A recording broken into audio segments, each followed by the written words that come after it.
What is going on, everybody? Welcome back to the Civilization 5 AI only Africa battle. This video we're going to start by going over the info addicts, then we're going to check the religions in the world, then we're going to check the ideologies because they are starting to pop up at the moment.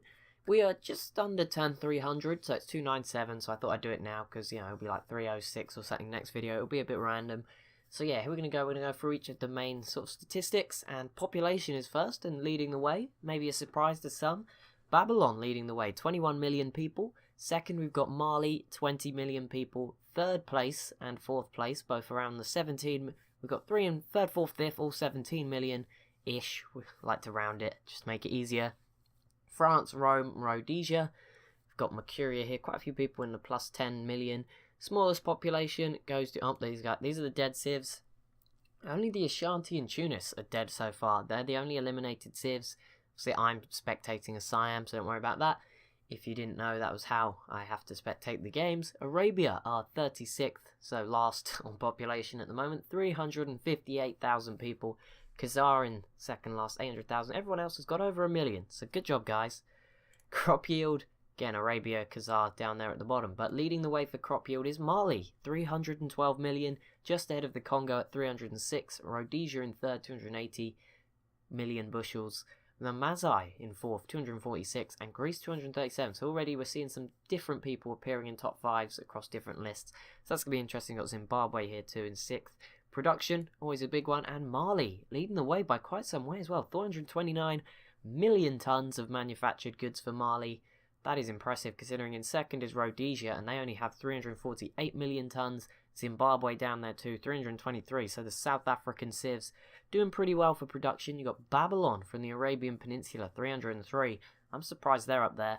Congo in fifth, 273. They're well behind. I think the Congo are doing well, but they're not looking so great on the info addicts, which is obviously where this game is going to be won or lost. In at least from how we do it anyway. Yeah, because obviously it's not. But you know, whatever. What am I about? GMP, which I believe is the gold income. That one, so it's like the gold they're making, just not including what they're spending. Mali has the biggest income. Rhodesia in second, only just behind. Then there's a 100 gap to the Mazai, then the Congo, then Greece. Land area, the biggest is Mali at 2.5 million square kilometers. They are very spread out though, so it's kind of, you can understand them being bigger, even though it doesn't quite look like it on the mini-map, which maybe you can't see, depending on what device you're on. Rhodesia are in second, 2.45 million, that big green blob towards the bottom of Africa, and Zimbabwe just below them are only 40,000 square kilometers smaller, and obviously they have a bit of Madagascar too. Then in fourth, the Congo, who are exact same as Zimbabwe, and they look huge on the map, the Congo. The Mazai in fifth, that nice sort of red that you might be able to make out on the Horn of Africa, looking very nice. Mercuria in sixth as well, but the top five are all above 2 million. But it's actually pretty close. It's not like miles out here, so it's going to be very important. Last like those extra few tiles when it comes to the end of the game, which will aim. Usually we'd aim for it to be in 100 turns at around turn 400. I don't know if we're going to make it that far. I'm going to be honest. I'm sorry, but it's just the way it is. But here we go. Military manpower, the one you all want to see, and leading the way. It's actually a tie, almost. There's about 900 difference. Rhodesia leading the way with 218,925, and then Mali just behind, 218,055 in second. Obviously, Mali and Rhodesia both in wars at the moment. Rhodesia with Kilwa, Mali with Benin. Only just broke out, so maybe that's influencing a bit. In Zimbabwe, who came out of that big war with Rhodesia, yet still, they're third, 202,000. Songhai, fourth, 193,000. Congo in fifth, currently at war with Ethiopia, of course, 185,000. Mercuria, 180,000 too. Rome, surprisingly up there, 7th place, 177,000. Burundi in 174,000 in 8th. Greece, 167,000 in 9th. And the Mazai are 10th. Smallest army goes to Arabia, then Oman, then me. Parthia, Kilwa, Garamantes, Benin, all down here, fairly low. We'll skip approval and literacy and goes to social standing. And you can see that Zimbabwe have adopted 26 social policies. They are leading the way from Rwanda, 23. Kilwa and France on 21. Rhodesia on 20. And then Mercuria and Morocco on 19. Congo, the Mazai, Austria, Byzantium, Ethiopia down there on 18. And let's go, happiness, it doesn't matter too much, we just need to check no one is sort of super negative. Only the Congo on -6, they just took a city, so that probably explains it. It's good to see Zimbabwe doing well, just because, as I said earlier in the series, I kind of screwed them over. Because they didn't get moved at the start when everyone else did, but they're doing fine. 51 happiness, I mean, they're in 11th place, so they're doing fine.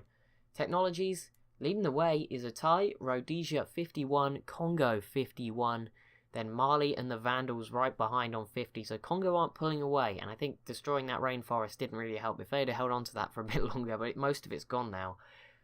So, I don't know, maybe that doesn't have an impact, but I'm pretty sure that means they're not getting those extra benefits anymore. Obviously, they might have got a little jump when they did destroy it, but either way, Kilwa, are in 5th, 49, that's very impressive. Then we've got Rome, Burundi, Greece, Zimbabwe, all on 48th. Mali, oh yeah, Mali's 3rd, what am I about? I was going to say, where's Mali? But Mali are right there. Net gold, there you go, Rhodesia, I think this is net gold per turn, so this is the GMP. Take away what they're spending, so just have a quick look. So Mali, Rhodesia was 2nd, now they're winning, Mali's still here, Austria are up here, that's impressive. Good job, guys. Cities, the Zulu leading the way, obviously Zimbabwe. Madagascar's helped them, they've been settling a lot over there at the moment. 13 cities, that's impressive. The Masai and Mali both have 12, Greece and the Congo both have 11. Rhodesia have 9, Zimbabwe 8, Carthage 6. Anyone who are the one city miners of this game are Benin, Parthia, Khazaria, and Rwanda. At the moment, science output, who is putting out the most science? It is Rhodesia by quite some way ahead of the Congo. Earlier, I checked like about 250 just to have a look at what was going on. Obviously, I didn't show you guys, but Congo were fairly far ahead, and I think Mali would just, or maybe Rhodesia, one of these two was just keeping up with them. But yeah, now Rhodesia miles out in front at 600, Mali 471, Congo 440, and then Greece down here 385, the Masai 304. That's good. Culture, good to see the Masai doing okay. Zimbabwe putting out the most cultures, we would assume, because they had the most social policies. 202, Mercuria 159, Rwanda 136, France 134, Mali 130. Wonders, let's quickly go through this. Rhodesia leading with 6, Persia, Rwanda 3, quite a few with 2. Wonders, Treasury, who's got the most money? It doesn't matter too much. I mean, quite a few people with none. Spain have 1 gold, or 1 million gold. I mean, that's nice to think about it that way. But that's pretty bad. Total faith, I don't think this really matters because I don't know who's got the religions. Faith gain though, Mali 74. Influentialness, everyone's sort of influential. Well, 13 of them are influential over somebody. Great works, the most is Zimbabwe with 12, Rome 11, France, Mercuria have 10. And briefly lastly, tourism, Zimbabwe leading France, Rome, Mercuria and Nigeria. Okay, quick look at the religion overview. Have a brief look. World religions, there we go, number of cities, dang. Okay, so 54, it is Eastern Orthodox leading the way, mainly because it's been able to spread up into the Arabian Peninsula and into Eastern Europe. None of the other religions have had that ability because all the religions started in Africa.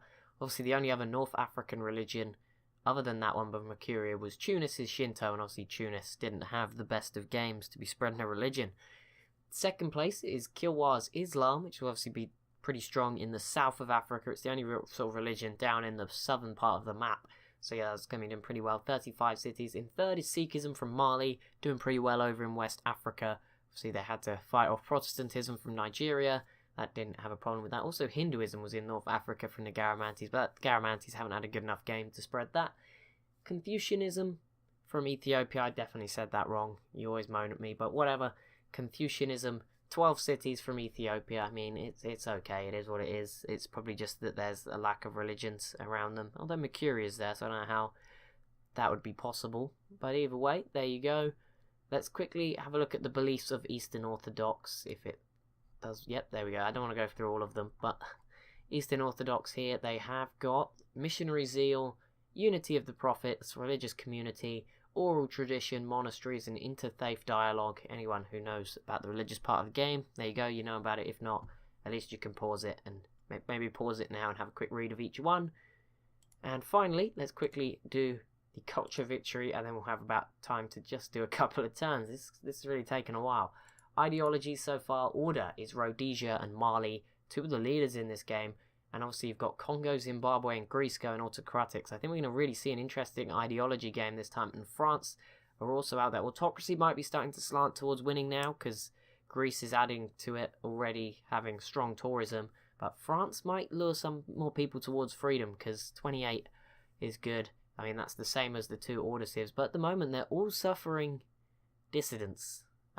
Or someone from each ideology is going through dissidents. So yeah, it's going to be a very conflicted ideological game, I think. We've got a few wars going on. The big one that just broke out is here. And it looks like Carthage might be coming to get involved too in a minute. And it could be a bad time for Benin. This would be good for Mali, another coastal outlet. Obviously, the Mali have sort of got Songhai split in half, and that's going to really help them. But at the same time, they've got to keep an eye on the Songhai either way. And look at Nigeria, by the way. Keeping up, which is impressive because they didn't have the best time. Carthage just declared war on Kilwa and disbanded their army, which makes it look tiny now. It looked really big, but now it just looks kind of small because they've all separated. But that doesn't matter. Kilwa, you don't have to worry about Carthage coming after you. Oh, and Kilwa might take sort of the final little bit of space in northern Madagascar. That'll be nice. Good job, guys. And Zulu actually really going for the cities on islands. They went for one over here. Malambongwenya. I feel like a lot of these civs will be stealing each other's city names, so we're seeing some of the more random ones further down the list than usual, because I imagine like the neighbouring civs obviously usually have cities of the same name, so they'll be stealing each other's names. Not to mention the Huns have probably stolen some people's names at random. Quite likely. Austria is actually trying a little bit to push back. It looks like Greece have rebuilt enough to be fine, but these Hussars were trying. It's probably not going to work out for them, but it would have been cool if Austria had grabbed the city.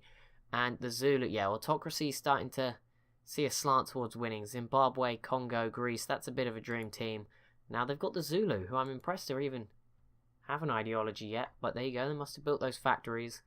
Good job down here, guys. Good job. I'm impressed. Keep it up. I'm sure we haven't seen the end of the Zulu, Zimbabwe and Rhodesia fighting each other, especially not with Congo here as well. Congo are now pushing in for Harar, another Ethiopian city, and I think they should take this. Ethiopia, they're pondering with it, but I don't think they're going to send stuff through Mercuria to go and fight. They're just not going to do it. Mali are going to struggle to get through here without open borders from the Songhai, and I think the Songhai are happy to not give it to them, because I imagine Mali won't give it back the other way to let the Songhai get units over to these 3 cities, which leaves these guys in sort of a perpetual mess. Was there something going on over here? Am I forgetting something? No, there's not. These guys, Babylon, are you still trying? Babylon's trying to push for Mecca. I think this might be one step too far. The mountains are going to make this pretty difficult, and they're sort of burning out of units. Although Persia is arriving, and maybe that could change things. Maybe it'll be Persia that take out Arabia. Maybe. Wouldn't surprise me.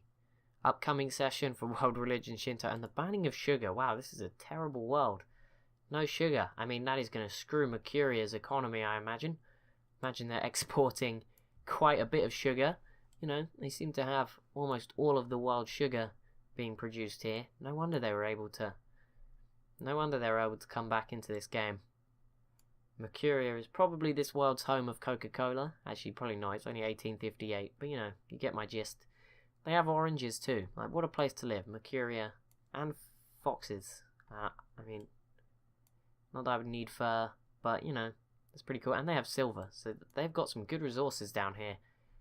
What more could you want? Sugar, oranges, pet foxes. They've even got elephants. I mean, what more could you want in this world? Poor old Ethiopia, though. They are just small and encircled and with a bit of gold. Not a good time for them. Not a good time for Ethiopia. Congo, how are you doing? You're doing just fine with those plains that nobody else currently has. Although I imagine Mali and Rhodesia must be pretty close. Although if I remember correctly, in the last AI only game, Rhodesia took a while to build plains. But not that that really mattered. They won. Spoiler alert. But, you know, we are trying to see if they can do 2 in a row. And they're well in their contention. It would be impressive if they won twice in a row. But that's going to be it for this episode. As always, if you have enjoyed, sorry, there was a lot of info addict stuff. If you don't enjoy that stuff, you know, next episode we'll be back to normal. Turn 300. Nice place to finish. Thank you so much for watching. And I'll see you in the next one.